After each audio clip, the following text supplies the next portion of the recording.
Welcome to IBC 2025. This year we bring together our global media, entertainment and technology clients, showcasing their groundbreaking innovations right here in Amsterdam.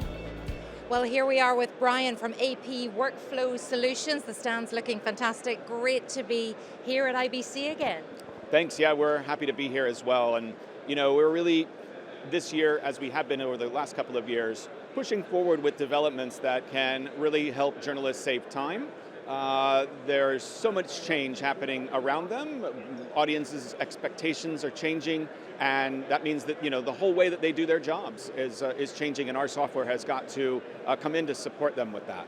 Now, most newsroom platforms are saying that they're doing more to streamline, make workflows more efficient, but what's still broken, what needs fixed, and what are you offering? You really still have two whole different tech stacks in almost all of these newsrooms, and then you've also got bifurcation then among the teams. And we really feel that if you are to tell the best stories, if you're to do good journalism, you just can't afford to have those inefficiencies anymore. So little by little we're chipping away at that, and we are seeing, I think, a renewed wave of interest from newsrooms in pushing not just tech change, but really culture change. Now, we're always looking to see what's new, what have we got, and IBC is a super showcase for that, so what have you brought to the show this year?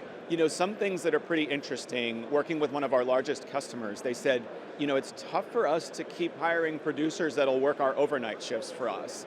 Can your system get smart enough to help them choose some of the stories that are coming down the wires that meet some of the criteria that we know are going to fill our B block or our C block of the show? And we said, all right, that sounds like a really fun challenge. And so we're sharing a prototype with some of the folks that come to see us, where you can bring AI in to help those producers get through their work shifts a little bit easier. So when it comes to AI, everyone is still talking about it, pros and cons, but you really see real benefits to newsrooms. We do.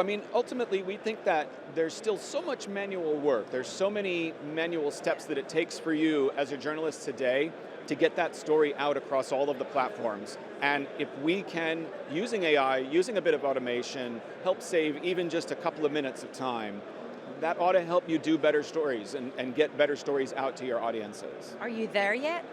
I would say not so much. You're there in terms of getting the people nodding along and understanding those concepts. Putting that into practice in these newsrooms, it is still something that takes some time. It takes that cultural change. So yeah. So what do you think the next 12 months or beyond holds for you at AP?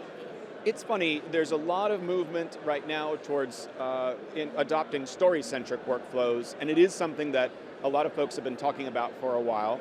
We are there now with the solutions that work for it, but what I think is most interesting and really perplexing is how do we deal with sort of agent-centric workflows? What about when the AIs are actually reading the stories and summarizing them for the audiences? And so we're trying to simultaneously help newsrooms make that transition to story-centric, but also be looking out ahead and saying, what does a newsroom look like in 2028, in 2029? What do we need to be building today that will help them be best prepared for what's to come? You sound really excited by that, but it makes me a little bit frightened. Should I be? Yes, I think so, right? It is a little frightening. Yeah. I think it's a weird moment that we're in, right, where the barriers for folks to do what we do have lowered, and that's scary.